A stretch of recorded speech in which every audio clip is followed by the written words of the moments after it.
That is sore. That actually is trauma. We're speaking about it all now. Because did you know trauma-informed care, or TIC, is an understanding of the traumatic stress reaction and common responses to trauma, or so says the research. Now, trauma can be physical, mental, emotional, and so on. It can involve people that we once thought were great people to us. People can bring us in, and suddenly we're hoodwinked.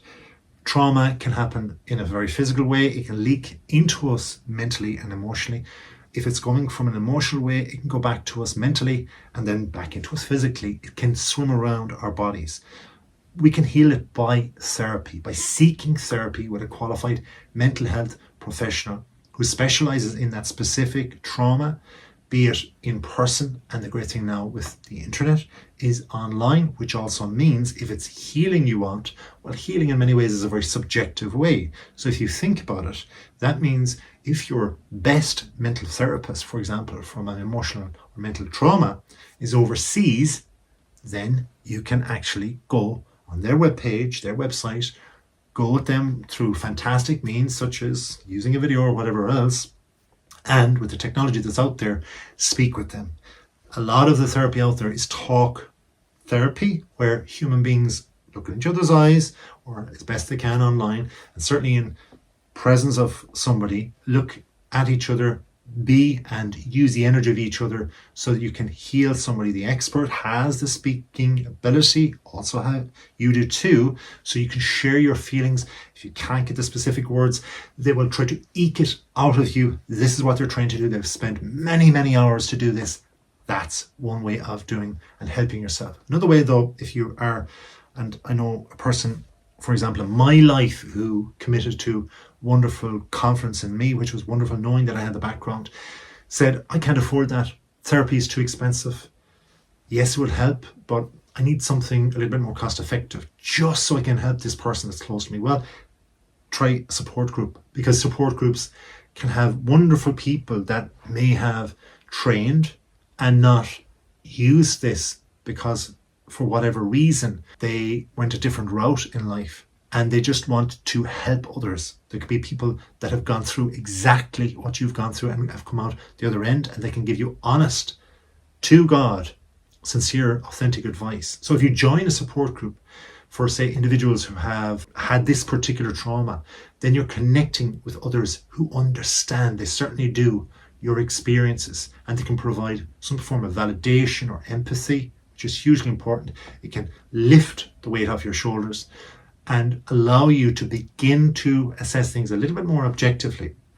Beware though, online especially, there's a lot of support groups that can be unfortunately designed to scupper people's progress in life. Also, mindfulness is a thing you can do on your own, or meditation. I've been meditating for years. So mindfulness allows us to get into the present moment, which allows us in turn to not be continually going through that overplayed record over and over, and in fact staying in the moment with what it is we're trying to achieve.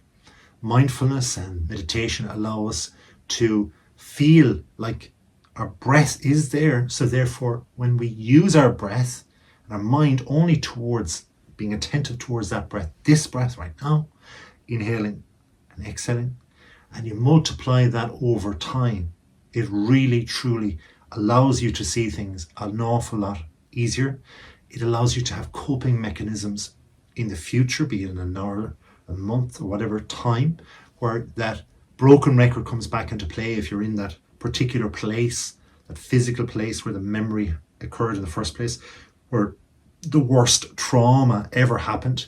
If you're with those people, if you're a calmer individual, if you have attained a level of mindfulness, it can help you develop resilience, and then a self-compassion where you don't compound the memory of before, and instead you assess yourself in this next time that you're in that physical space where it happened, the event that was so rough on you, or with the people, or both together.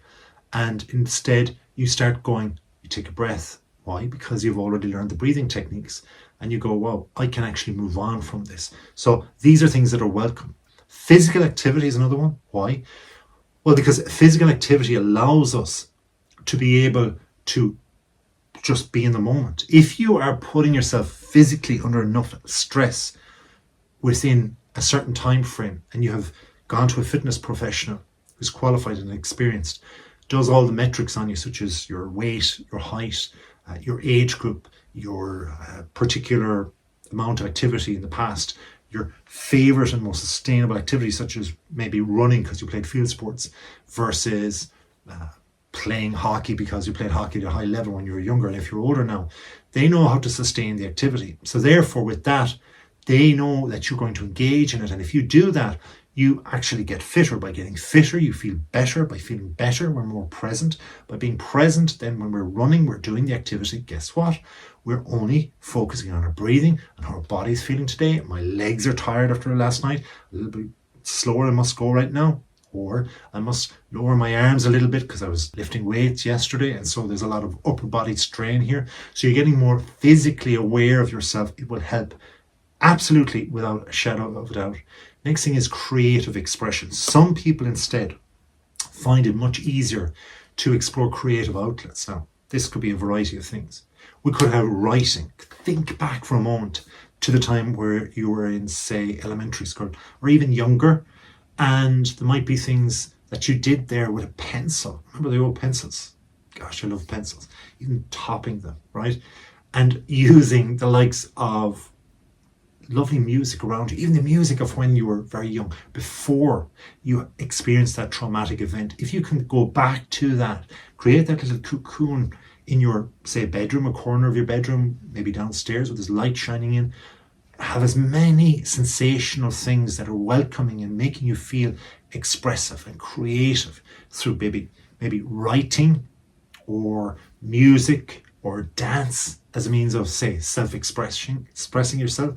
If you're in front of others, such as only a colleague or a friend, or wow, if you could actually get into a place where you know you have the ability to express yourself, say through singing, and you're doing it on stage, even in a choir, wonderful thing to do, that will allow you to attain that creative expression. And this allows you to have a cathartic release, fostering self-discovery, and then allowing the healing to creep in the little crevices where the trauma was once leaking through. If you can put all these things together, have a healthier lifestyle by going to bed early, by making sure that you're sleeping long enough, making sure that you're getting up at the right time rather than just staying in bed, waking up and go, oh, it's another day, what do I do today? And suddenly you're thinking about other things. That means you're putting all that morning energy, that fresh brain power to work in going out of the moment. And that's not good, because then you're giving space to the gaps where that healing can break through. So you want to be able to catch hold of the present moment, feel alive, feel refreshed, get to bed early, eat at regular times, eat the proper amounts, educate yourself on the foods, educate yourself on the exercise, get into that routine. And once you do, the routine then takes over. That's where, if you're present and time passes, you get more confidence that you can own your life again. Then making sure also that you relax, you give space for relaxation. I did mention the likes of meditation, of course. Mindfulness are wonderful things, but simple and other things such as guided imagery, to reduce your anxiety and the tension. If you do deep breathing, you can do it like when you're driving, right? I'm not expecting you to be meditative when you're driving, but when you're in traffic, focus just on the breath as much as you can. Now, you will see things left, right, and center with cars, with noise, with people crossing over back on the road. But if you can just turn off the radio, turn off the mobile devices, and just breathe through all of that, these are little stressors, they're little chippings away going at you. So therefore, they're testing you all of the time. So it's up to us to attain that level of as much as we can from the beginning of the journey towards the end of the journey, even if it's only 1 mile, to make sure that we can deal with that. And if we can deal with that, we know that other stresses and strains that come on life, they're not going to add to the trauma, because that's what can happen. Our initial trauma will never change. It will have happened at this stage.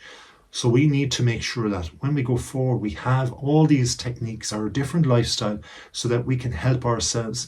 And then through professional means, eventually when we have the money, we can go there, revisit that, and make sure we specifically go to people that will help us medically or otherwise. And if you've been helped at all, or if you can help others with this video, thank you very much for watching. And indeed, go forward and watch more.